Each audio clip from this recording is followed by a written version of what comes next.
Inay naman, bakit kayo nag-iigib niyan? Kagagaling niyo lang sa sakit eh. Hindi pa nga kayo tuluyang magaling. Ipaubayan niyo lang po kay Obet ang pag-iigib. Balak ko kasing magsaing na. Wala palang tubig. Hayaan mo na, maliit na timbalang naman to. Kahit na po, Nay. Ako na po ang bahala dyan at sa pagluluto. Magpahinga na lang po kayo. Sige na po. Nako, magaan lang naman ang trabaho ng pagluluto. Kaya ko na yan. Ginagawa mo naman akong imbalido eh. Naku, Nay, huwag pong matigas ang ulo. Sige na po, pumasok na kayo ng bahay. Ako na lang po ang magbubuhat nitong timba. Pakiramdam ko tuloy dito sa bahay, wala na akong silbi. Huwag niyo pong sabihin yan. Iniingatan lang po kita, Inay. Naaawa na kasi ko sa'yo eh. Halos ikaw nang umako ng trabaho dito sa bahay. Hindi mo na tuloy maasikaso ang sarili mo. Hindi naman po ako nagreklamo eh. Nasaan na nga po pala si Obet? Nagpaalam kanina na maghahanap daw sila ng gagamba ng mga kaibigan niya. Pinayagan ko na kasi wala namang pasok. Wag lang ka ako magpapaabot ng gabi sa labas.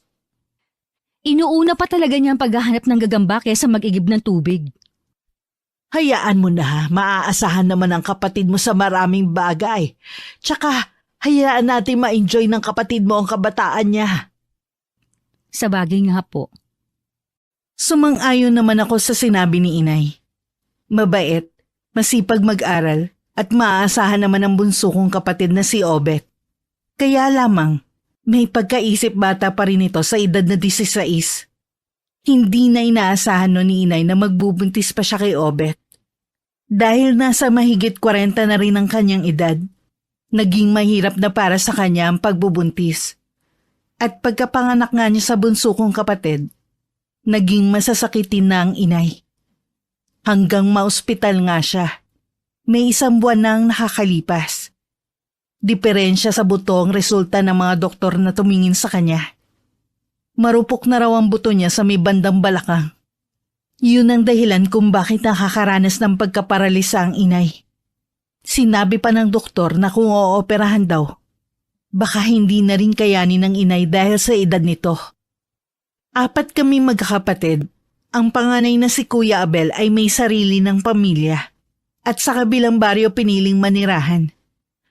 Ang sumunod naman sa akin na si Kuya Nelson ay sa sityo din namin nakatira, kasama ang buntis nitong asawa. Bagamat nasa iisang lugar kami, malayo naman ang bahay nila. Ako, si Nanay at si Obet na lamang ang nakatira sa bahay namin. Ang ama namin ay malaon ng yumao.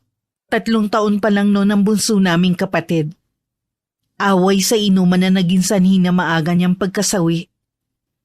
Habang kumakain kami ng hapunan, inungkat ni Inay ang tungkol sa trabaho ko sa bayan. Kailan ka nga pala babalik sa bayan, Clara? Aba, mahigit 1 buwan ka nang nandito sa bahay ah. Tuluyan na po ako nagpaalam sa mag-asawang amo ko. Ano? Ako bang dahilan kung bakit ka umalis sa trabaho mo? Opo, Nay. Hindi naman po pwedeng wala kayong kasama dito sa bahay. Hindi naman po natin pwedeng asahan si Obet dahil nag-aaral pa. Hindi niya po kayo mababantayan. Hindi mo naman ako kailangan bantayan ng 24 oras eh. Nakakakilos pa naman ako. Ako po ang kausap ng doktor niyo, Nay. Sinabi nga po na hindi pwede na wala kayong kasama dito sa bahay. Inisip ko nga na ibenta na ang natitira nating lupa sa likod nitong bahay natin. Pangdagdag sa gastusin natin. Alam ko naman na hindi biro ang mga gamot na kailangan bilhin. Huwag niyo na pong isipin pa yon. Nakalimutan ko palang banggitin kanina. Galing po ako sa bahay ni na Kuya Abel. Napag-usapan na po namin kung ano ang magandang plano. Sabi ko po kasi na ako na lang ang mag-aalaga sa inyo. Plano ko po na magtayo ng sari-sari store dito sa atin. May naipon naman po ako sa pagkatrabaho ko sa mag-asawang Chinese. Si Kuya Nelson po ibinibenta yung alaga nilang baka.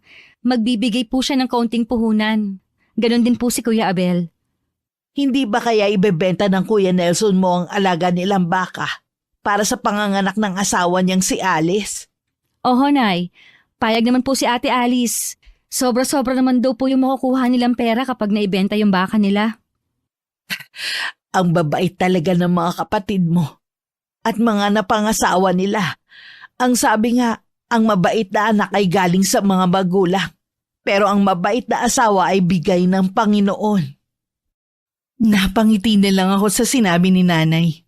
Totoo naman kasi ang mga sinabi niya. Marami pa kami na pag-usapan habang kumakain kami. Kinumusta ko rin si Obet at kung kailan ang pasukan nila. Noon ko lang napuna na pumipiyok na siya tuwing nagsasalita. Konting panahon na lang ay magiging ganap na siyang binata. Nang mga sumunod na araw, naging abala ko sa pag-aasikaso sa aming sari-sari store. Dahil sa liblib at malayo kami sa bayan at halos 3 oras din ang biyahe, naging mabenta ang bigas, mga delata, noodles at itlog sa amin. 1 linggo pa lang kami nagtitinda ay lumakas na agad ang tindahan. Mabuti na lamang nagdagdag si Kuya Abel ng puhunan. Tuwing araw ng Sabado at walang pasok sa eskwelahan, nagpapasama ako kay Obet sa pamamalengke sa bayan. Minsan pa uwi kami. Napansin ko na ang bahay na dinadaanan namin ay may nakatira na. Isang ali kasi ang nakita kong nagwawali sa silong ng bahay.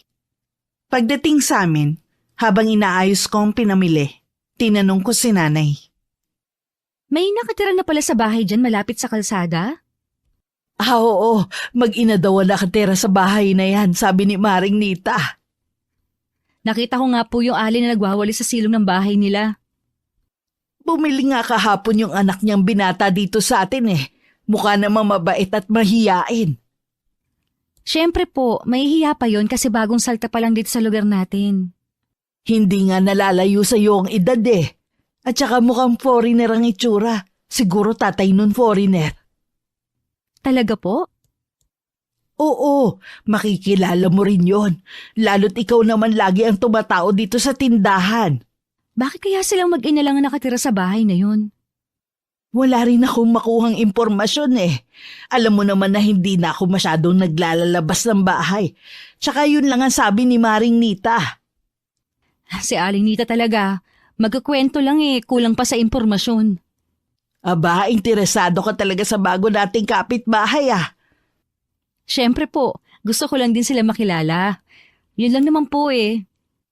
Akala ko dahil sa sinabi ko mukhang foreigner. Nay naman? O bakit? Wala namang masama kung sakali na magkagustuhan kayo ah. Dalaga ka naman. Hindi ang kumerengkeng ang prioridad ko.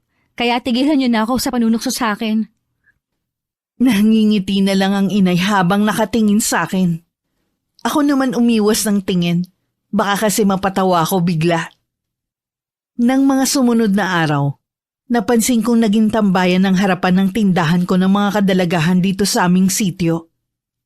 Tila ba meron silang inaabangan na bumili?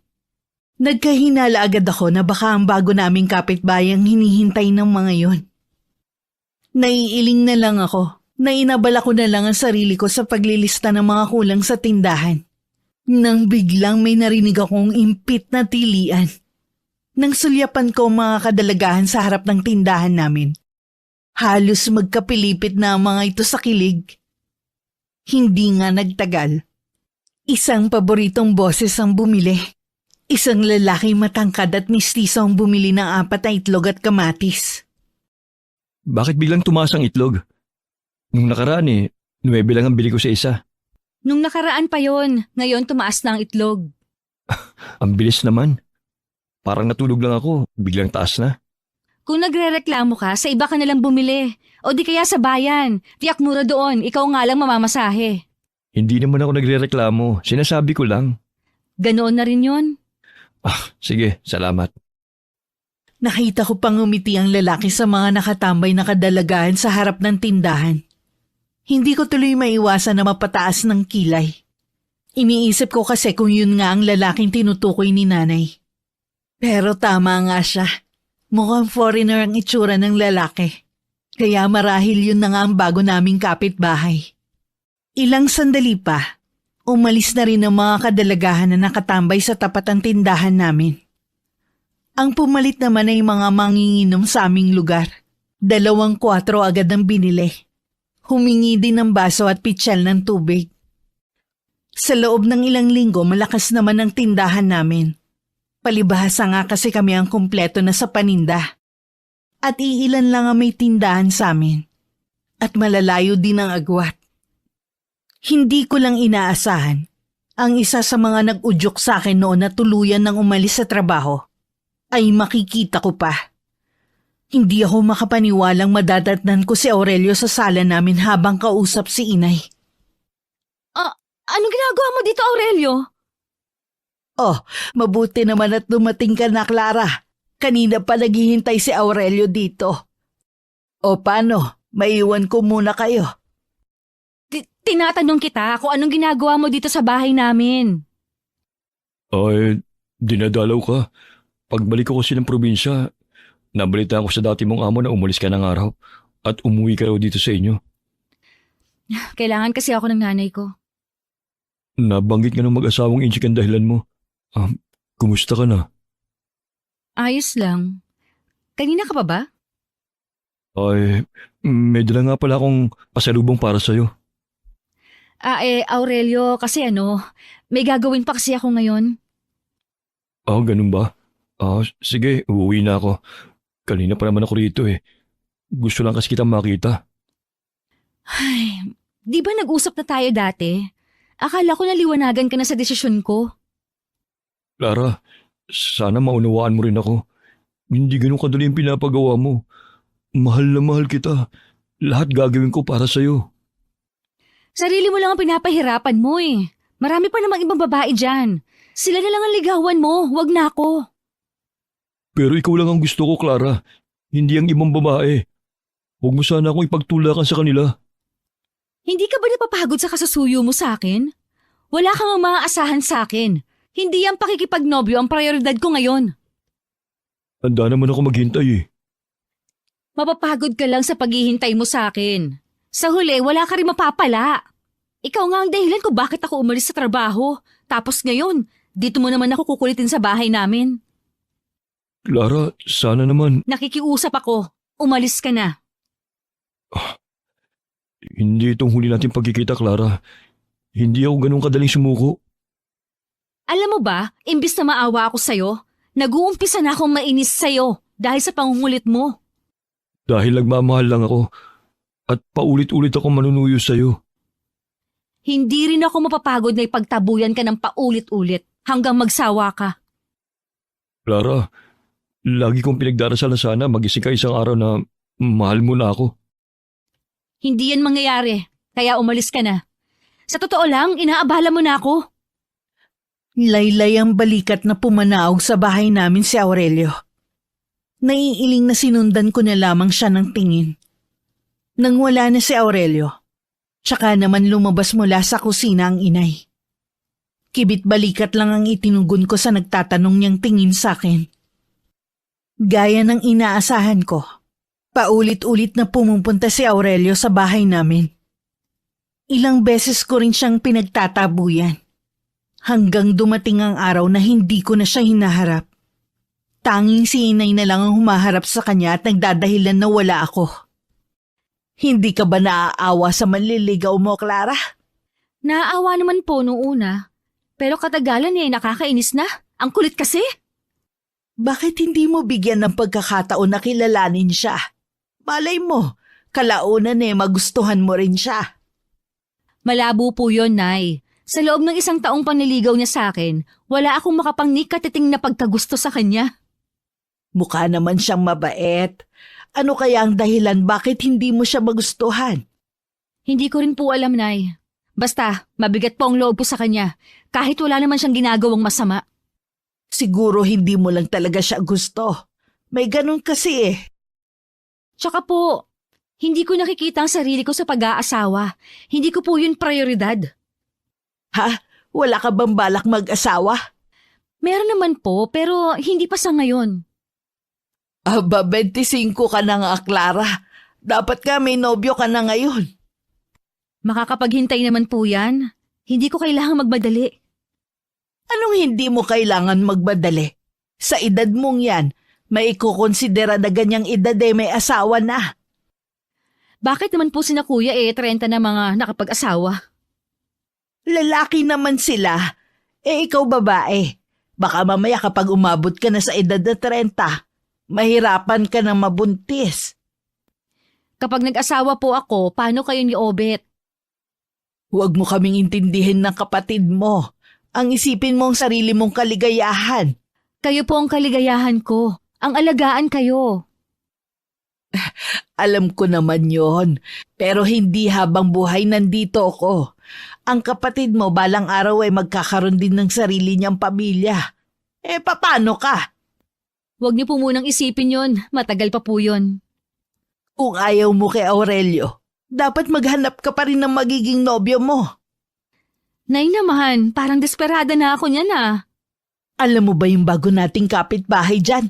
Binata pa pala talaga. Malay mo magkagustuhan kayo. Malalahian na tayo ng lahing foreigner. Sigurado po ba kayong foreigner ang tatay nun? Baka anak na engkanto kaya ganun ang itsura niya. Di ba's lalong maganda? Makakarating tayo sa mundo ng mga engkanto. Balita ko sobrang ganda daw sa lugar nila eh. Kayo talaga nahay kung ano-anong mga sinasabi. Gusto ko lang namang gumaan ang usapan natin. Lagi kasing nakakunot ang noo mo eh. Para bang pasan mo lagi ang mundo. Ganito lang naman po ako dahil kay Aurelio eh. Sobrang kulit niya kasi. Hayaan mo na. Magsasawa din yun sa kakasuyo sa'yo. Sana nga po, Nay. Baka dahil sa kanya mamuti agad ang buhok ko sa ulo. Tumawa na lang ang inay sa huli kong sinabi. Nakitawa na rin ako kahit sa kaloob-looban ng puso ko ay naroon pa rin ang pag-aalala. Nang mga nagdaang araw ay laging umuulan. Dahil hindi pa sementado ang kalsada papuntang bayan, pahirapan ang biyahe. Bihira din ang may tricycle sa aming sitio.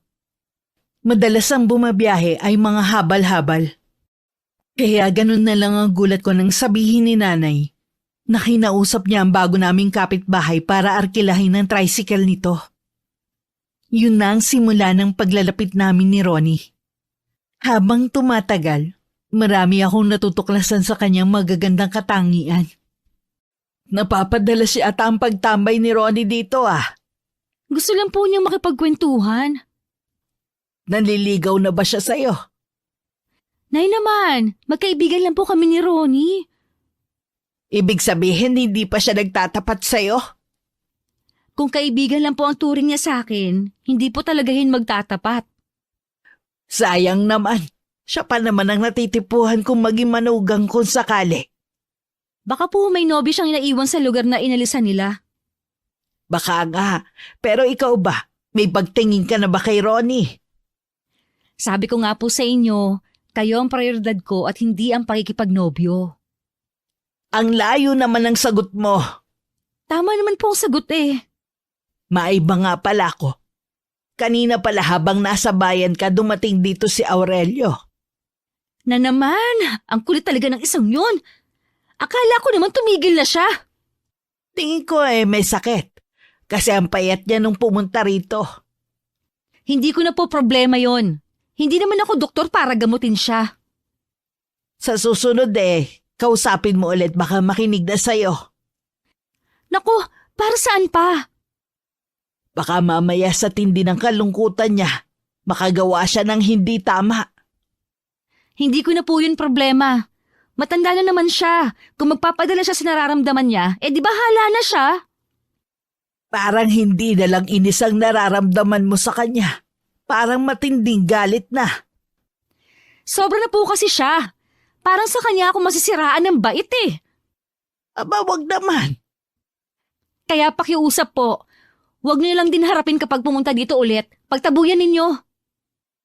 Ang sama naman ng ganon. Kahit mahirap tayo, hindi naman tayo mga bastos. Pwes ako, kapag nakaharap ko siya, pasensya siya talaga. Ipagtatabuyan ko siya. Bastos na akong bastos. O sige, ako na lang ang haharap sa kanya sa susunod. Mukhang ubus na ang pasensya mo Ubus na po talaga. Kung bakit kasi nalaman pa niya kung saan ako nakatire. Porsigido nga sa panliligaw. Talagang gagawa yun ng paraan. Bakit ba may mga taong ganon? Minsan parang nakakatakot na rin. Kinabukasan nga ng hapon, naging bisita ko si Aurelio. Nagkataon kasing nasa labas ako ng bahay, kaya wala akong pagpipilian kundi ang harapin siya. Sa pagkakataong yun, hindi ko na maitago ang pagkairita ko. Hindi ko rin kinuha ang pasalubong na dala niya. Ipinatong na lang niya yun sa katabing upuan. Wala pa rin akong imek kahit nung bumati siya sa akin. Pinaramdam ko talaga sa kanya ang disgusto ko sa pagdalaw niya sa akin. Wala na akong pakialam kung nagiging bastos na ako sa paningin niya. Naisip ko kasi na baka yun lang ang kailangan para tuluyan na niya akong layuan. Mukhang hindi maganda ang araw mo ngayon Ay, ang totoo niyan, sirang-sira talaga ang araw ko kapag dumadalaw ka. Bakit naman? Nagtanong pa talaga. Alam mo bang nalulungkot at nasasaktan ako tuwing ganyan mo ako pinapakihirapan? Ang kulit mo naman kasi. Hindi ka makaintindi. Libong beses ko na nga sinabi sa'yo na wala kang aasahan sa akin. Pero lagi ka pa rin pumupunta dito. Ano bang dapat kong gawin para mahalin mo rin ako, Clara? Wala kang dapat gawin. Kasi kahit anong pagpupumilit mo, hindi kita magugustuhan. Hindi ako naniniwala. Alam ko may pagtingin ka rin sa akin. Baka naguguluhan ka lang dahil kailangan ka pa ng pamilya mo. Handa naman ako maghintay eh. Kung gusto mo, tutulungan pa kita sa gastusin sa pamilya mo eh. Talaga bang sarado na yung utak mo sa mga paliwanag ko, ha? Wala kang aasahan sa akin, hindi kita gusto. Magtapat ka nga sa akin. May iba ka na bang nagugustuhan? Yung tricycle driver na yun ba ang pinagmamalaki mo, ha? Minamatyagan mo bang bawat kilos ko, ha? Sigutin mo tinatanong ko sa'yo! Ang kapal naman ng mukha mo na magtaasan ako ng boses sa mismong pamamahay namin. Patawarin mo ako, Clara. Nadala lang ako sa sobrang selos ko sa lalaking yun eh. Siya bang dahilan kung bakit hindi mo ako magustuhan? Ang mabuti pa, umalis ka na at huwag nang babalik kahit kailan. Ayaw na kita makita pa. Maawa ka naman sa akin. Huwag mo naman akong ipagtabo yan. Tanggapin mo na lang na kahit kailan, hindi kita magugustuhan. Hindi ko kaya, Clara. Mula nung una kitang makita, ikaw nang idinambana ko sa puso ko. Kahit sambahin mo pa ako, hindi kita magagawang mahalin. Luluhod ako sa harapan mo kung kinakailangan. Ano ba? Tumayo ka nga! Huwag mo na maibaba ng gusto ang pagkatao mo. Mahal na mahal kita, Clara. Mamamatay ako kapag tuloy na kitang hindi makita. Mabuti pa nga! Para na kasi tayong siramplaka nito eh. Gawin mo na ang gusto mong gawin sa buhay mo. Hindi nakaligtas sa aking paningin ang pagguhit ng galit sa mga mata ni Aurelio. Kahit papano, nakonsensya ako sa mga pinagsasabi ko sa kanya. Hanggang tumayo at naglakad siya palabas ng bahay namin. Piping dasal ko na sana'y wag na siyang babalik pa. Napapahinga na lang ako ng malalim na dinampot ang pasalubong niya. Isinama ko yun sa mga dati niya nang ibinigay sa akin na hindi ko man lang pinagkaabalahan na buksan. Nung araw na yun ako lang mag-isa sa bahay namin. Nasa eskwelahan kasi ang kapatid ko at si nanay naman ay dumalaw sa bahay ng kuya ko. Dumadaing na kasi ng pananakitan siya ng hipag ko. Baka anumang sandali ay manganak na siya. Habang nasa labas ako ng tindahan at nagwawalis. Pakiramdam ko may mga matang nakamasid sa akin. Nagkataon pa naman na kanina pa walang bumibili. Pumasok na lang ako sa loob ng tindahan at tiniyak na nakalak ang pinto. Ilang sandali lang dumating naman si Ronnie. Ipinarada niya ang tricycle sa gilid ng daan at saka lumapit. Doon lang nawala ang kaba ko sa dibdib. Bumili muna siya ng isang bote ng soft drink at isang balot ng tinapay. Wala yatang tambay ngayon dito ah. Oo nga eh. Kanina pa rin walang bumibili sa tindahan. Ikaw pala ang kauna-unahang bumili ngayong araw. Oras pa kasi ng pamamahinga ng mga tao. Baka maya-maya dadag sana ang bibili sa'yo. Ay, sana nga. Ilang araw ko na kasi napapansin na matumal ang benta. Ganun talaga ang tindahan eh. Hindi sa lahat ng oras malakas. Ang nanay mo pala. Nasa bahay ng kapatid ko. Dumadaing na kasi sa pananakit ng tiyan ng hipag ko. Clara? May gagawin ka ba sa linggo? Wala naman, bakit? Ay, kasi yayayain sana kita mamasyal sa bayan.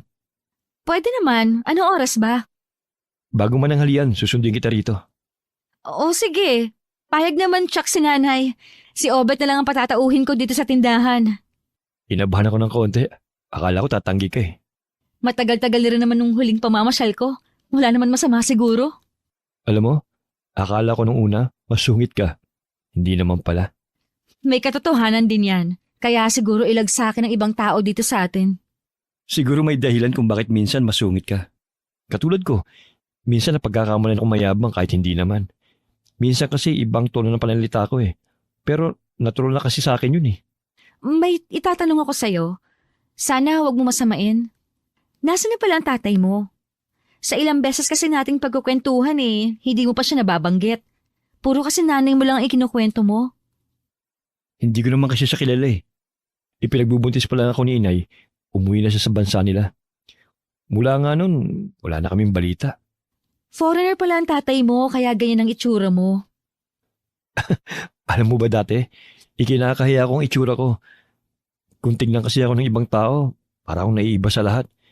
Maliban pa ron, yung panunukso ng mga kalaro ko ng bata ako, dahil wala nga akong tatay. Ngayon, halos magkandara pa na sa'yo mga kababaihan dito. Di naman. Anong hindi? Kulang na nga lang eh, magkandara pa sila pagdating mo. Selos ka naman. Uy, hindi ha. Biro lang. Matagal rin kami nagkwentuhan ni Ronnie. Hanggang dumating na ang kapatid ko.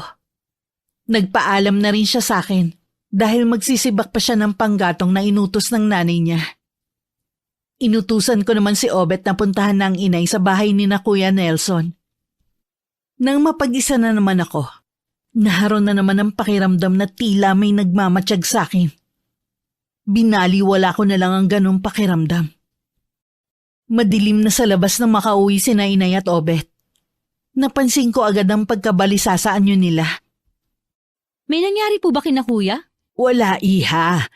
Iniwan ko silang naroon ng kumadron ng sigwada. Bakit pa parang balisa kayo? Hindi ko alam kung paano to sasabihin eh.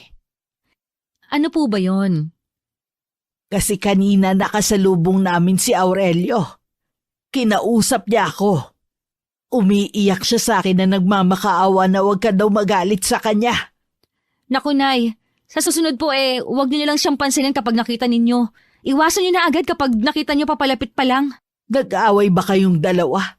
Napuno na po kasi ako sa kanya eh. Dapat mahinahon mo pa rin siyang kinausap. Ilang beses ko na po kasing kinausap ng mahinahon, kaya diniretso ko na siya. Para kasi may napansin ako sa kanyang kakaiba. Baka mamaya may gawin siya sa'yo na hindi maganda. Alam mo ba kung taga saan siya? Sa pagkakaalam ko po, dayo lang siya sa lugar natin. Taga malayong probinsya po siya. Sana lang matauhan na siya. Marami pa namang babae riyan. Hindi ko tuloy maiwasan na matakot para sa'yo. Yun din ang hinihiling ko para tigilan na ako ni Aurelio. Hindi ko na rin kasi maiwasan na kabahan na baka pinagmamasdan niya ang bawat kilos ko. Katulad kanina nung hindi pa dumarating si Ronnie. Pakiramdam ko talaga may mga matang nakatingin sa akin. At nung mag-isa na ulit ako kanina, natuloy naman ang lakad namin ni Ronnie ng araw ng linggo. Kumain kami sa labas at namasyal.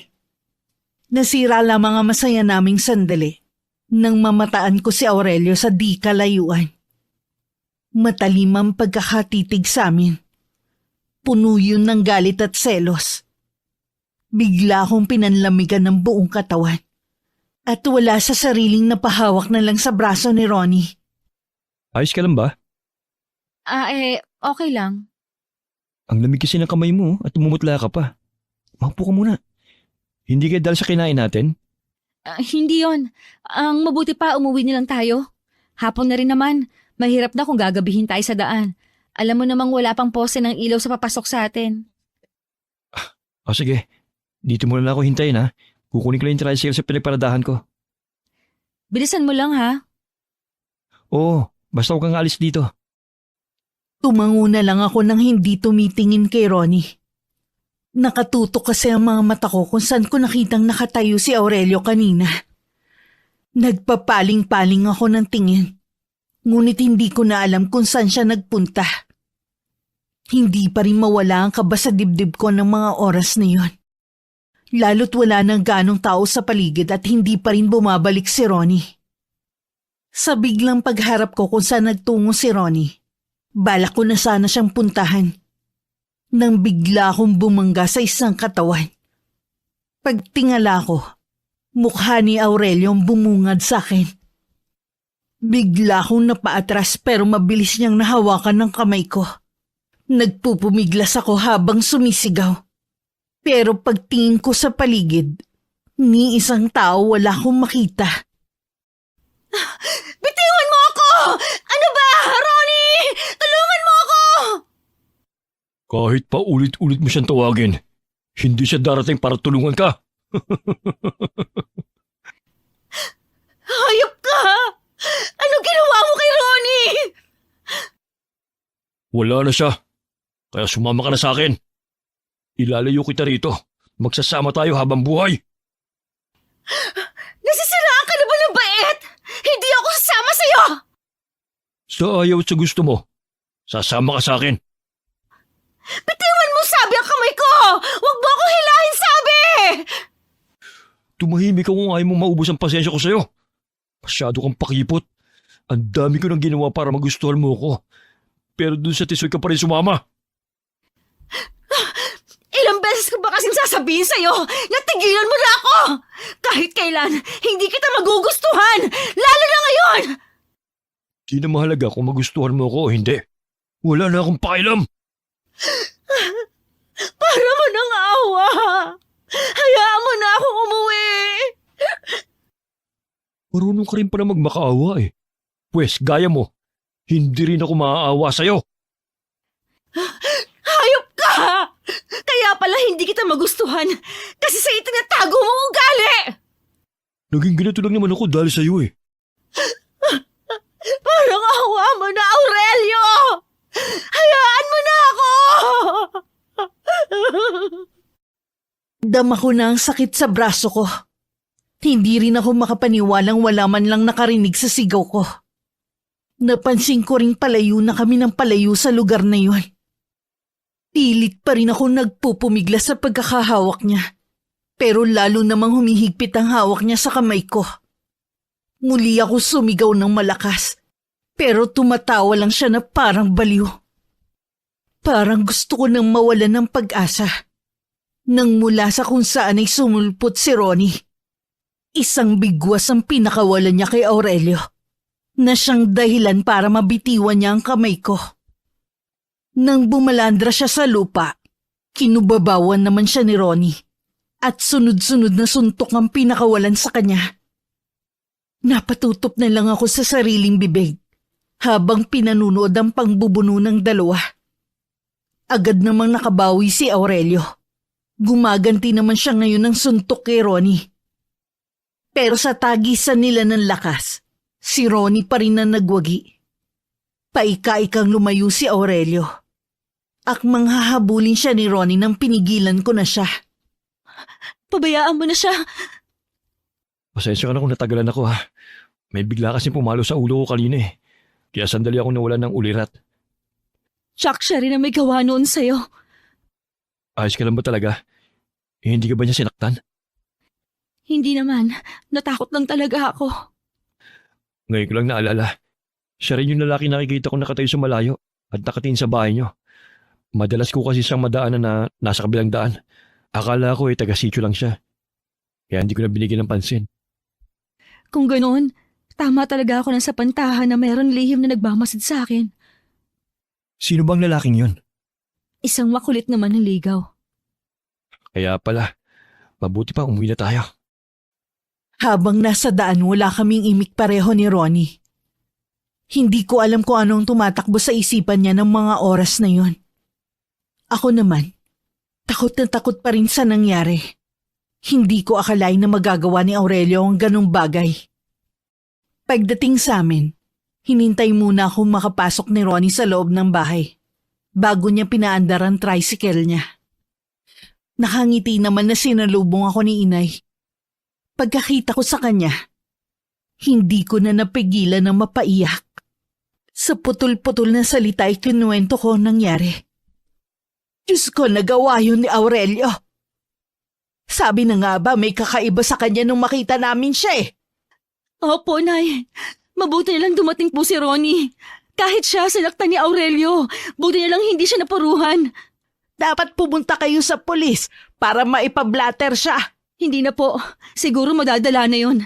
Mag-iingat na lang po ako sa susunod. Pero dapat inireport nyo pa rin.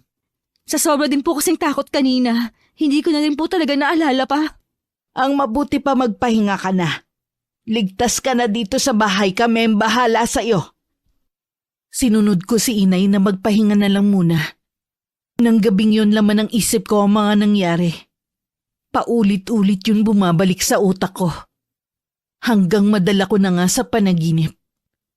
Nagising ako ng alanganing oras na umiiyak at takot na takot.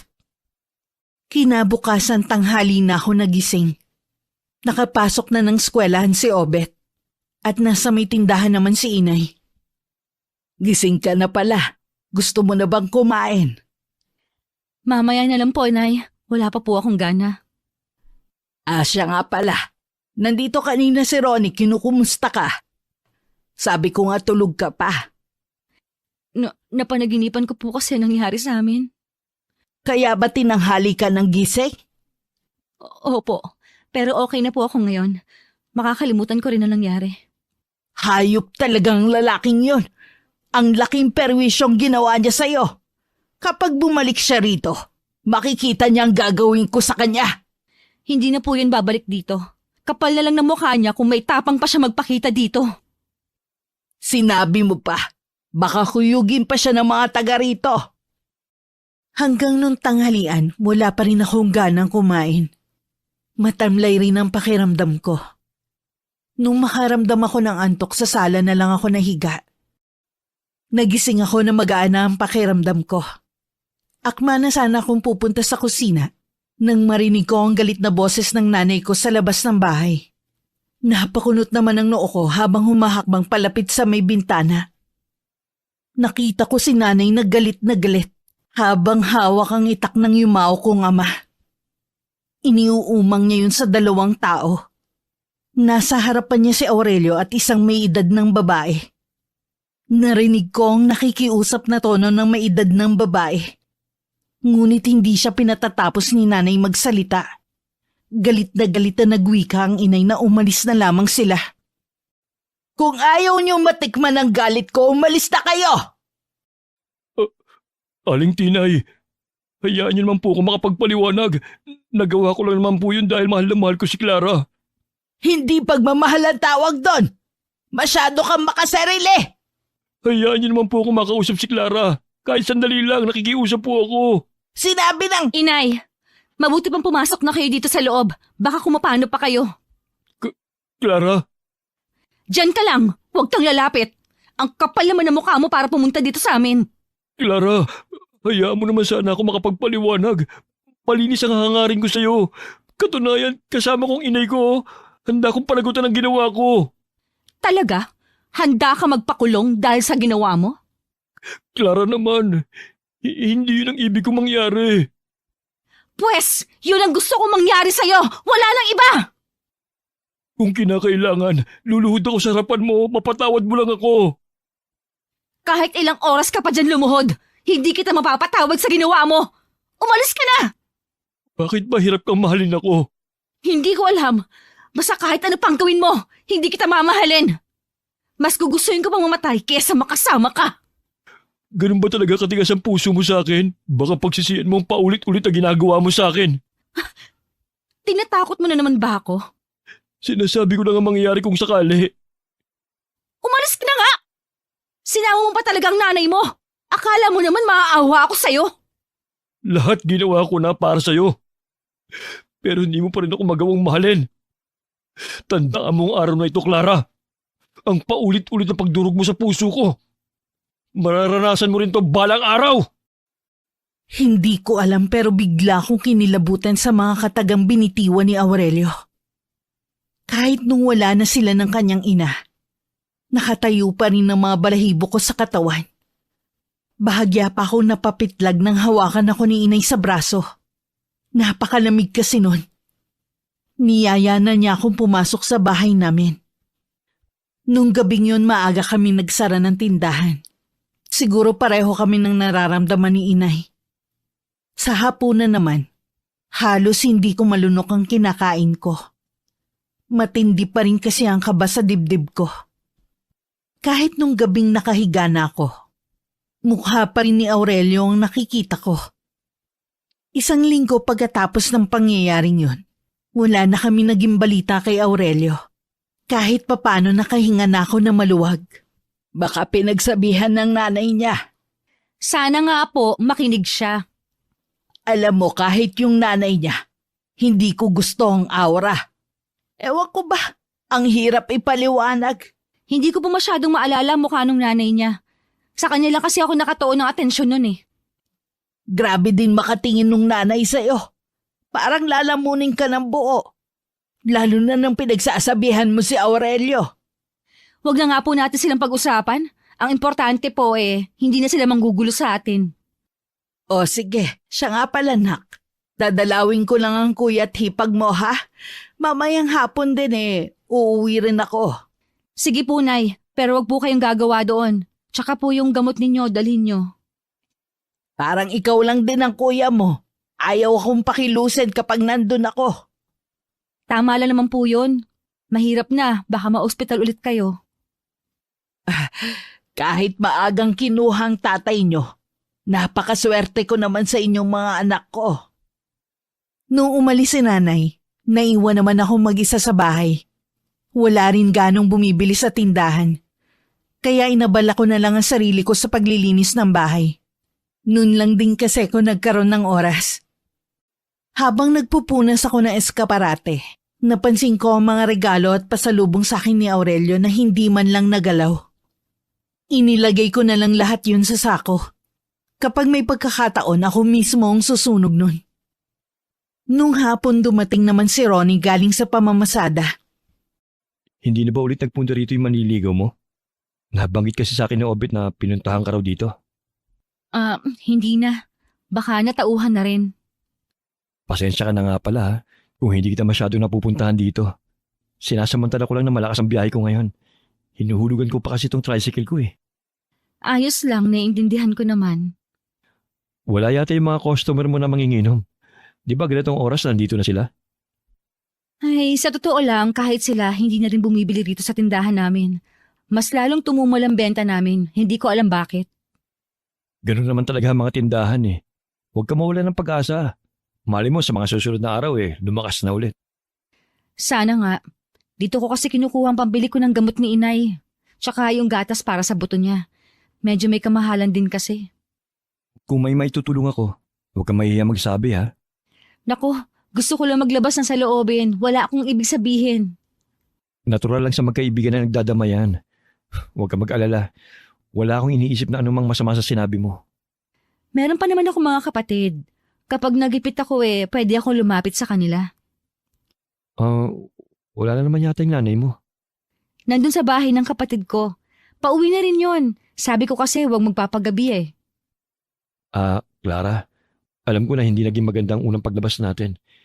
Pero sana hindi ka madala. Yayayain sana ulit kita sa araw ng linggo kung okay lang sa'yo. Oo naman. Tsaka kalimutan mo na nangyari ng araw na yon. Pilit ko na rin kasing kinakalimutan. Oo, hindi ko na rin babanggitin ulit. Naulit pa ng ilang beses ang paglabas-labas namin ni Ronnie. Hanggang regular na ang pamamasyal namin. Dumating na rin ang araw na nagtapat na siya sa akin. Yun ang pinakamasayang sandali sa buhay ko. Agad ko na rin siyang sinagot ng araw na yun. Naging magaan ang buhay ko dahil lagi akong masaya. Hindi ko na rin masyadong iniinda ang mahinang benta ng tindahan namin. Akala ko, wala nang puputol sa kaligayahan na nararamdaman ko. Hanggang isang araw, pagising ko nung umagang yun, may napulot akong manika. Hindi ko alam kung sadya ba yung iniwan sa tapat ng pinto namin. Maganda ang manika kaya naman itinabi ko yon. Dahil malimit na ako lang ang naiiwan sa bahay. Madalas kasi nasa bahay ng kapatid ko si nanay. Si Obet naman maghapon sa eskwelahan. May mga pagkakataon na basta na lang ako nakakaramdam ng pangingilabot. Sa gabi naman, wala naman akong iniisip na problema. Pero malimit balisa ako at hindi makatulog. Madalas tuloy mainit ang ulo ko pagising. Bakit ba ang sungit mo sa kapatid mo? Parang nagtatanong lang eh. Paano kasi? Puro na lang siya pagkakagastusan. Malay ko kung para talaga sa project niya yung hinihingi niyang pera. Kaya nga nagtatanong muna siya kung may extra ka diyang pera. At isa pa talaga namang sa project niya yung gagamitin. Huwag na siya mag-project, wala akong pera dito. Teka nga lang, Clara. Bakit ba napapansin ko eh? Laging mainit ang ulo mo nitong nakaraang araw. Nag-away ba kayo ni Ronnie? Hindi ho. May problema ka ba na hindi sinasabi sa akin? Wala po akong problema. Sigurado ka ba? Oo nga, bakit ba ang kulit ninyo? Clara, bakit ganyan kang sumagot? Baka nakakalimutan mo nanay mo ko. Ay, ano ngayon? Kesyo ba, nanay ko kayo? Wala na akong karapatang sumagot? Huwag niyo rin po sanang kalilimutan kung sino nagpapakahirap sa buhay na to. Abat! Sa inis ko, tinalikuran ko si nanay. Nagkulong na lang ako maghapon sa kwarto. Hinayaan ko na lang na sila ng kapatid ko ang magbantay ng tindahan. Pakiramdam ko kasi ng mga sandaling yun. Pagod na pagod ako kahit wala pa akong ginagawang trabaho sa araw na yon. Pinilit ko na lang matulog. Baka makabawi ako sa mga puyat ko nung nagdaang gabi. Pero dinalaw lang ako ng masamang panaginip. Paggising ko, hindi ko na rin maalala ang laman ng panaginip ko. Pero natitiyak kong masama yon. Dahil butil-butil ang pawis ko at hinihingal pa ako ng magising. Lumabas ako ng kwarto at dumiretso sa kusina. Kumuha ako ng tubig. Pakiramdam ko uhaw na uhaw ako. Kulang ang isang pitsyal ng tubig na nainom ko kaya kumuha pa ulit ako. Naiiyak na ako ng mga oras na yun dahil hindi mapawi-pawi ang nararamdaman kong uhaw. Sa ganun ako napasukan ni nanay. Ayos ka lang ba, Clara? Oo, nauuhaw lang po ako. Ginigising kita kanina para kumain sana. Pero ang himbing ng tulog mo. Ilang gabi na po kasi akong hindi makatulog kaya bumawi lang ako. May bumabagabag ba sa'yo kaya hindi ka makatulog? Wala po, basta hindi lang ako dalawin ng antok sa gabi. Mamaya igagawa kita ng tsaang gubat. Mainam yun para sa hindi makatulog sa gabi. Marahan lang akong tumango kay inay. At saka na ako bumalik sa kwarto ko. Hindi ko na nakita pa ang nagtatakang tingin sa akin ni inay. Pagdating sa kwarto ko, nahiga na lang ako. Pero bigla rin ako napabangon. May naaninag kasi akong itim na usok sa kisame. Makailang beses kong kinusot ang mga mata ko. Pero naroon pa rin ang itim na usok. Sa takot ko napatakbo ko palabas. Nakasalubong ko pa ang nagtatakang si inay. Oh, bakit humahangos ka palabas ng kwarto mo? Wala po, inay. Ano ba nangyayari sa'yo, anak? Bakit kakaiba ang kinikilos mo nitong mga nakaraang araw? Hindi ko rin po alam eh. Buti pa ipapatawas kita. Baka mamaya pinaglalaroan ka na ng hindi natin kauri. Huwag na po, nay. Ayos lang naman po ako eh. Hindi yun ang nakikita ko sa'yo. Kaya sa ayaw at sa gusto mo, dadalhin kita sa magtatawas na si Fe. Wala akong nagawa kundi ang sumunod kay nanay. Nagbilin lang siya sa kapatid ko na siya muna ang magbantay sa tindahan. Lumakad na rin kami pagkatapos. Pagdating namin sa bahay ni Aling Fe, agad niya akong tinawas. Kumuha siya ng mangkok na may tubig at pinatakan yun ng kandila. Habang hinihintay namin na magkaroon ng hugis ang kandila sa tubig, tinanong niya muna ako kung saan ako nagpupunta nung nakaraang araw. Sinabi ko lang na nasa bahay ako. Nang sulyapan niya ang lumabas na figura sa tubig, hindi niya matiyak kung tao ba o hindi namin kauri yun. Nagbilin lang siya sa amin na magpausok ng insenso at kamangyan sa buong paligid ng bahay. Pagka-uwi nga namin, agad yung ginawa ni inay. Nung gabi nakatulog naman ako ng mahimbing. Kaya kinabukasan pagising ko, magaan na ang pakiramdam ko. Sakto naman na dumalaw si Ronnie sa amin. Hinarap ko na rin siya. Nung mga nakaraan kasi pinagtataguan ko siya. Nagdahilan na lang ang inay sa kanya na masama ang pakiramdam ko. Magaling ka na ba? Oo, pinatawas nga ako ni inay kahapon. Baka daw nabati lang ako. Ang hilig mo kasing gumawi sa likod ng bahay niyo eh. Mapuno pa naman dun. Baka mamaya may nakakursunado sa'yo. Nung huling gumawi ako doon nang sunugin ko yung mga binigay ni Aurelio sa akin. Baka nga nung araw na yun ako nabati. Hapon na kasi yun. Malamang nga. Kumusta naman ang pamamasada mo ngayon? Matumal na rin eh. Bala ko nga na pumila sa bayan. Kaso pa nagkataon bihira na tayo magkikita. Dun pa lang kasi ubos na ang oras ko. Nagkikita naman tayo tuwing linggo eh. Ang importante, kumikita ka. Oo nga. Tsaka gusto ko na rin kasing mag-ipon para sa kinabukasan natin. Ha? Anong ibig mong sabihin? Bakit? Hindi mo ba naisip na lumagay na sa tahimik? Nasa tamang edad na rin naman tayo eh. May basbas na rin naman ako sa nanay ko. Boto naman siya sa'yo kahit hindi ka pa niya nakikita. Binigla mo kasi ako eh. Tsaka ilang buwan pa lang kasi ang relasyon natin. Ano naman, ang importante nagmamahalan tayo. Tsaka sigurado na ako sa sarili ko na ikaw ang gusto ko makasama sa habang buhay. Maliban na lang kung hindi ka pa sigurado sa akin. Siyempre, sigurado na ako sa'yo. Ngayon alam ko na ang sagot mo. Lalo ko pang sisipagan ang pamamasada ko. Akala ko matibay na ang pundasyon ng relasyon namin. Hindi ko akalain na darating ang sandali na ako mismo ang susubok sa aming samahan. Nagising akong mabigat ang pakiramdam. Gabi-gabi na naman kasi akong dinadalaw ng masamang panaginip. Nung una, hindi ko pa maalala. Katagalan unti-unti nang nagiging malinaw sa akin ang lahat. Isang lalaking walang mukhang dumadalaw sa aking panaginip. Tuwing nagigising din ako, marami akong pasa sa katawan. Hindi ko naman maipaliwanag kung saan ko yun nakuha. Para maitago yun kay inay, lagi akong nakasuot ng damit na mahaba at madalas nakapajama ko. Hindi ka ba naiinitan sa suot mong yan? Hindi po, Nay. Malamig nga po eh. Ha? Anong malamig? Tirik na tirik ang araw ay sasabihin mo malamig? Yun po ang pakiramdam ko. Nilalagnat ka ba? Hindi naman po. Hayaan niyo na lang po ako sa gusto kong suotin. Hindi naman ako nakikialam. Nagtataka lang kasi ako sa'yo. Hindi na lang ako umimik para hindi na humaba ang usapan namin. Wala rin kasi ako sa wisyo para makipagtalo. Pakiramdam ko, tuwing nagsasalita ako nababawasan ang lakas sa katawan ko. Naging malala ang kalagayan ko na hindi ko pinapaalam kay inay ang tunay na nangyayari. Tuwing gabi, pakiramdam ko may tumutusok sa katawan ko ng libo-libong karayo. Pilit ko yun nilalabanan.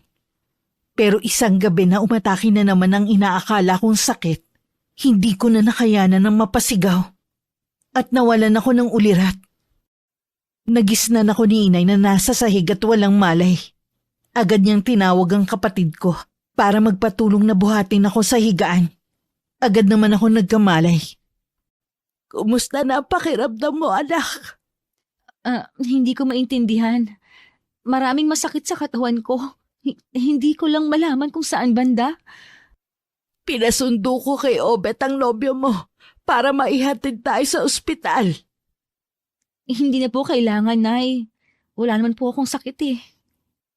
Anong wala? Tingnan mo nga itsura mo. Ang dami mo pang sugat sa katawan. Sinaktan mo bang sarili mo? O si Ronnie ang nananakit sa'yo? Hindi po, Nay. Hindi ko lang po alam kung saan galing ang mga ito. Hindi ko rin po kayang ipaliwanag. Kung ganon, hindi doktor ang kailangan natin. Ano po bang ibig niyong sabihin? Nabati na naman po kaya ako?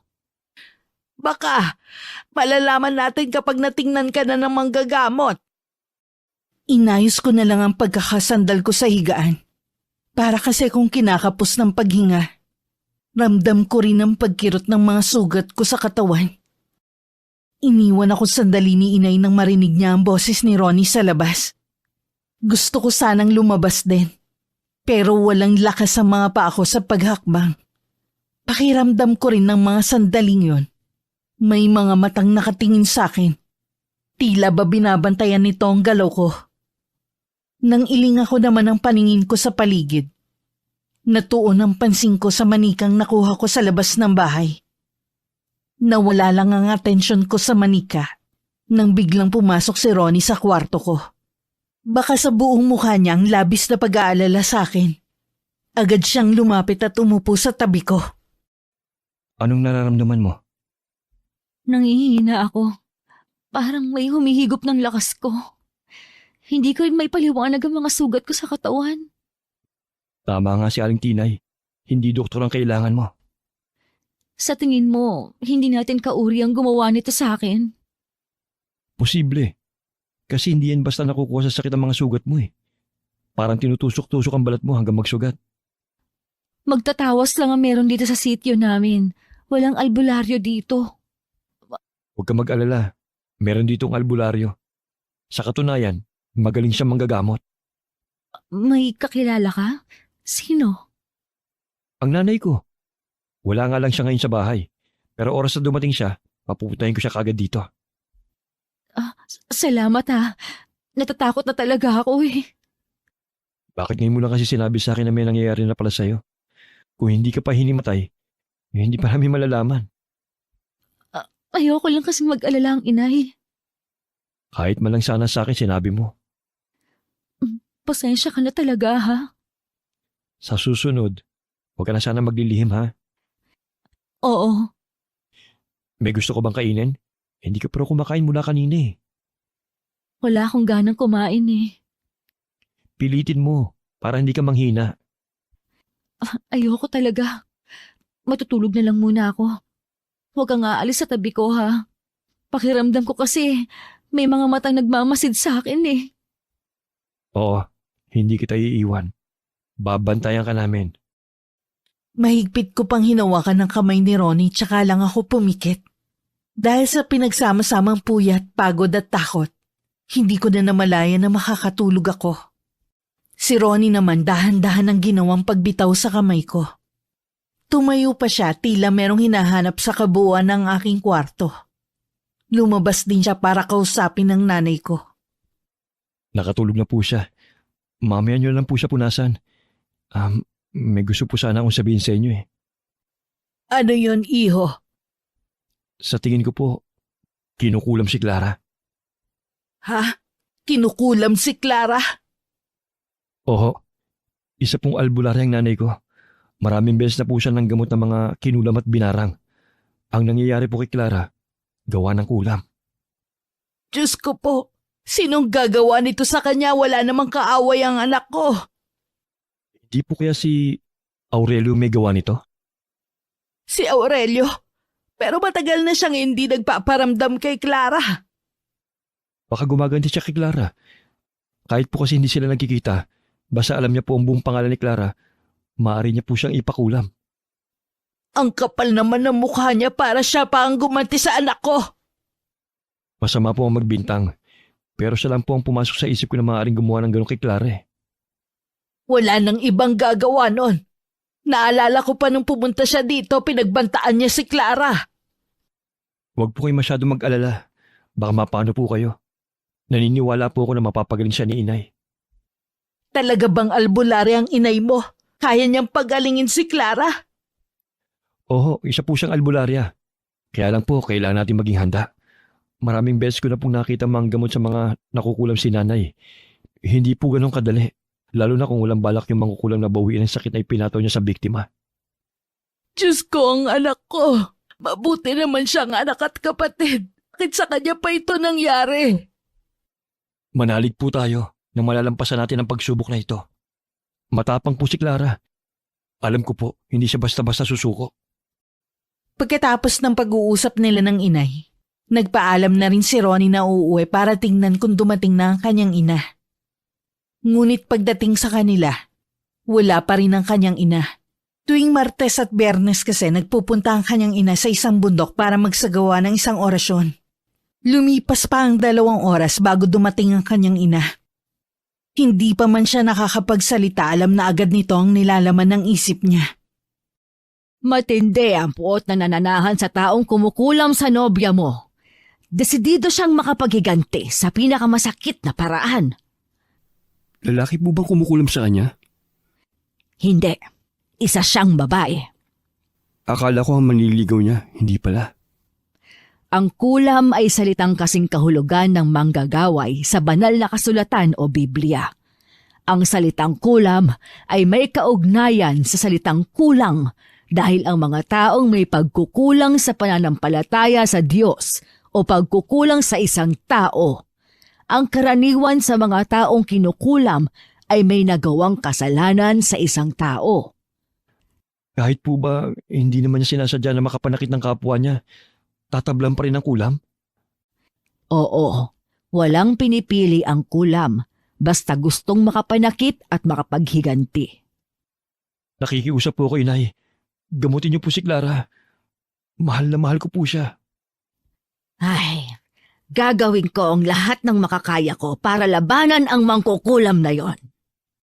Kahit sobrang nag-aalala si Ronnie, gumuhit pa rin sa kanyang labi ang isang ngiti. Kinuha lang ni Aling Juana ang kanyang gamit sa panggagamot at sumama sa kanyang anak papunta sa bahay namin. Pagdating hindi agad pumasok si Aling Juana. Para bang may pumipigil sa kanya na malakas na puwersa. Nagpalingalinga pa siya hanggang mapadako ang kanyang paningin sa bintana ng kwarto ko. Isang imahe ang nakasilip doon. Nanlisik naman bigla ang mga mata ni Aling Juana at umusal ng mga salita na siya lang ang nakakaalam. Ilang sandali pa, pumasok na siya sa bahay. Ikaw pala ang ina ni Ronnie. Pasensya na't sa ganito pa tayo nagkakilala. Hindi naman mahalaga kung anong panahon tayo nagkakilala. Ang mahalaga ngayon, gumaling si Clara. Nasa silid niya si Clara. Sasamahan ko na kayo doon. May ilang buwan na siyang kinukulam pero ngayon lang lumabas sa mga palatandaan. Masyado kasing malihim ang batang to. Kahit may iniinda, ayaw pa rin magsabi. Ayaw ka lang niya na mag-alala. Matapang ang anak mo at mapagmahal sa pamilya. Pero may isang kulang sa kanya. Ang pananampalataya. Kasalanan ko, hindi ko sila tinuruan na magsimba. Pero hindi ibig sabihin nun na hindi na kami mabuting tao. Hindi rin lahat ng pumapasok sa simbahan ay mabuting tao. Mayroong pinapasok dito ang anak mo na hindi dapat. Ang tinutukoy mo ba ang makulit niyang manliligaw? Hindi siya ang tinutukoy ko, kundi ang manikang ito. Hindi kay Clara ang manikang yan. Wala siyang manika mula pagkabata. Sunugin niyo sa labas ng bahay ang manika na ito. Agad namang tumalima si inay sa utos ng ina ni Ronnie. Nang mapag-isa, lumapit siya sa akin. May pinahid siyang kung ano sa noo ko.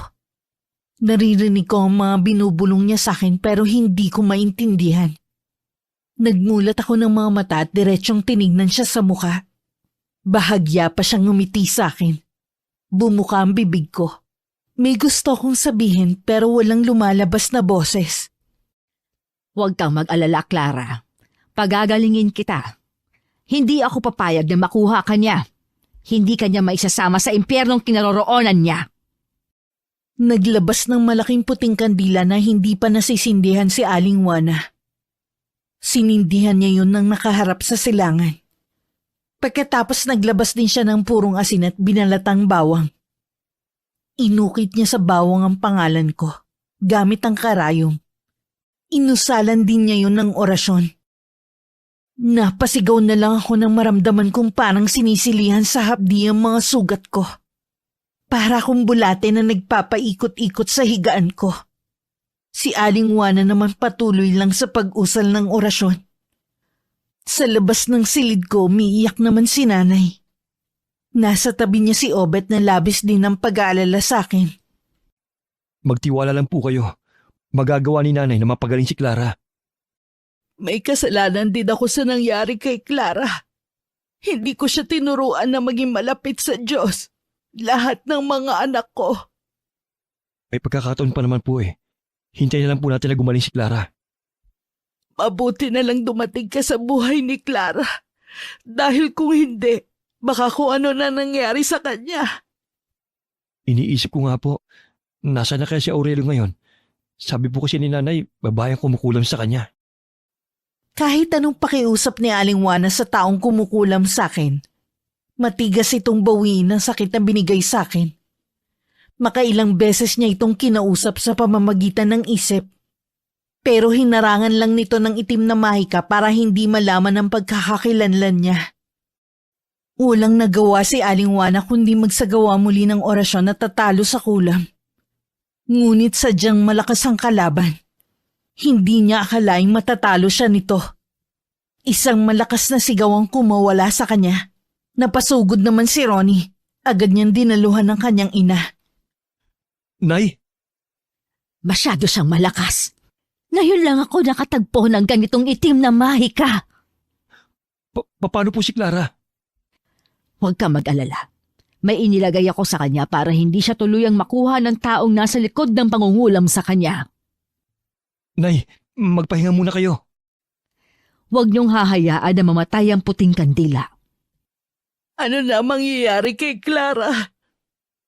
Mag-alala, Tinay. Hindi pa tapos ang laban. Magtutuos pa kami na mangkukulam na yon. Salamat hindi mo sinusukuan ang anak ko. Kahit ayaw ng inay na magpahinga dahil sa pamimilit ni Obet at Ronnie, pumasok na rin siya sa kwarto para matulog sandali. Naiwan naman si Ronnie sa kwarto ko at binabantayan ako. Naramdaman kong nasa tabi ko siya, pero wala akong lakas para magsalita. Si Aling Juana naman ay lumabas ng bahay namin. Naghanap siya ng lugar na tahimik para makausap ang kumukulam sa akin. Mariin siyang pumikit at patuloy sa pagbigkas ng mga salitang Latin.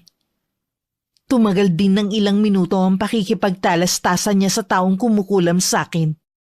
Nang magmulat siya ng mga mata, napasapo na lang siya sa sariling dibdib at habang habol-habol ang paghinga.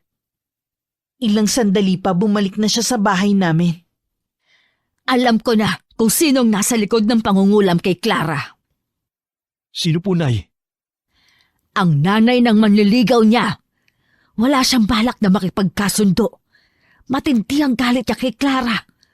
Handa niyang ibuwis ang buhay niya, makaganti lang siya. Ang anak niya may malaking atraso kay Clara. Bakit kailangan silang gumanti? Hindi mo nauunawaan, iho. Labis ang kanyang pagdadalamhati. Wala na ang anak niya. Hindi malinaw sa akin kung anong ikinamatay niya. Patay ni si Aurelio? Isa lang ang malinaw. Si Clara ang sinisisi niya sa pagkamatay ng anak niya. Naguguluhan ako. Pagkatapos ng lahat ng ito, alamin mo ang katotohanan. Sa ngayon, kailangan ko siyang matalo para gumaling si Clara. Muling nagsagawa ng orasyon si Aling Juana. Sa pagkakataong yun, mas malakas na orasyon ang ginamit niya. Sa lakas ng puwersa, may hangin nang umiikot sa loob ng kwarto. Halos matanggal na rin ang kurtina sa pagkakakabit sa bintana. Umuugong din ng malakas na hangin sa buong kwarto. Napakapit pa si Ronnie sa aparador na nandun. Dahil pakiwari niya matatangay siya ng malakas na hangin. Napakapit pa si Ronnie sa aparador na nandun. Dahil pakiwari niya matatangay siya ng malakas na hangin. Inabot pa ng kinabukasan ng panggagamot sa akin ni Aling Juana. Hanggang kasi ng mga oras na yun, hindi pa rin sumusunod ang ina ni Aurelio. Wala nang pagpipilian si Aling Juana, kundi ilabas ang alas niya. Isang nakakapinsalang mahika ang ginamit niya. Dahil doon, matinding lakas ang nawala sa kanya. na halos mapapugto sa kanyang paghinga. Nang makita ni Ronnie na huminto na ang kanyang ina, napatingin siya sa akin. Unti-unti na kasing nanunumbalik ang dati kong kulay mula sa pagiging maputla. Nawawala na rin ang mga sugat ko sa buong katawan. Nang magmulat ako ng mga mata, ang nakangiting si Ronnie agad ang nabungaran ko. Ronnie? Magaling ka na, Clara. Natalo ng inay ang kumukulam sa'yo. Talaga? Magaling na ako. Pinahanga mo ko, Iha. Hindi ka sumuko kahit hirap ka na. Kahit wala kang malay, nakikita ko na pilit kang lumalaban para sa buhay mo, para sa mga mahal mo sa buhay. Salamat po, Aling Juana. Utang ko sa inyo ang pangalawang buhay ko. Utang mo sa kanya ang pangalawang mong buhay, hindi sa akin. Ginawa lang niya akong instrumento para magpagaling ng mga taong nangangailangan. Parang isang masamang panaginip lang ang lahat ng mga nangyari sa akin. Agad kong niyakap si Inay at si Obet. Akala ko talaga hindi ko na sila mayiyakap ng ganon. Pare-pareho kaming lumuluha ng mga oras na yon. Nagdesisyon kami ni Inay na wag nang ipaalam sa iba ko pang kapatid ang nangyari sa akin. Pagkatapos ng pangyayaring yon, pumunta kaming mag-anak sa simbahan para magpasalamat at humingi ng kapatawaran. Sa kabila ng lahat, hindi pa rin ako mapakali. May gusto kasi akong gawin para matahimik na ako. Na siya namang mariing tinututulan ng aking ina. Bakit kailangan mo pang alamin ng tungkol sa kanya?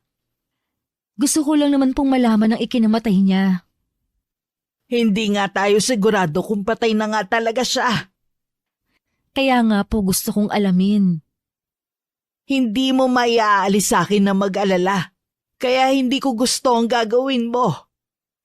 Kasama ko naman po si Ronnie. Hindi naman po niya ako pababayaan. Siguradong kalat na ang nangyari sa'yo. Bakit kailangan mo pang balikan? Hindi po kasi ako matatahimik eh. Intindihin mo rin sana, Clara. Kung alam mo lang yung nararamdaman ko nung nakaratay ka, halos mamatay na ako sa sobrang pag-aalala. Hindi ko na ipinilit ang gusto kong mangyari kay Inay.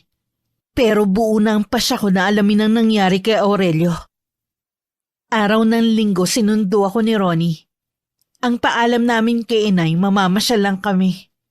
Nang sumakay ako sa tricycle ni Ronnie, masaya pang kumuway sa amin ang Inay. Nagtanong-tanong kami sa mga dati kong katrabaho na nakakakilala kay Aurelio. Naggulat ako sa nalaman sa kanila. Nagpakamatay di umano ang lalaki dahil sa matinding kabiguan. Hiningi ko na rin ang address ni Aurelio. Ngayon alam na natin na wala na talaga si Aurelio. Sigurado ka bang gusto mo pang pumunta sa bahay nila? Gusto ko lang humingi ng kapatawaran sa nanay niya. Wala ka namang kasalanan sa kanila eh. Nagawang kitli ni Aurelio ang buhay niya nang dahil sa akin. Nandito na rin tayo kaya tapusin na natin. Okay, sige. Nakarating kami sa isang liblib na lugar na madalang na ang mga bahay. Isang ali ang nagturo sa amin kung saan makikita ang bahay ni Aurelio at ng ina nito. Isang matandang babaeng naabutan namin sa bakuran nila. Agad yung pumasok sa loob ng bahay nang makita niya kami. Natitiyak kong yun na ang ina ni Aurelio. Mula sa puso ko, kinausap ko ang matandang babae. Gusto ko lang pong humingi ng kapatawaran sa mga masasakit na salitang binitiwan ko sa anak ninyo. Pinapatawad ko na rin po kayo sa ginawa ninyo sa akin. Kalimutan na po natin na nangyari. Umalis na tayo. Malapit ang dumilim. Nang naglalakad na kami palayo, narinig ko pa ang paglangit-ngit ng pintuan. Hindi na ako lumingon. Nung umalis kami sa lugar na yon, nawala na ang bigat sa dibdib ko. Alam ko na patawad na rin ako ng ina ni Aurelio. Makalipas ang 1 taon, ikinasal na kami ni Ronnie. 2 taon pa ang lumipas bago ako nagdalang tao. Pero nang mga panahon na yun, ay namatay rin ang aking ina. Dahil sa komplikasyon sa kanyang sakit, Sa kasalukuyan, nakatira na kami sa bayan. Meron kaming munting sari-sari store na pandagdag sa aming pang-araw-araw na gastusin. Samantalang si Ronnie, may nakuhang maayos na trabaho na malapit sa amin. Sa bawat araw na lumilipas, hindi namin nakakalimutan na magpasalamat sa Panginoon sa mga biyayang natatanggap namin sa araw-araw. Wakas, Inay naman, bakit kayo nag-iigib niyan?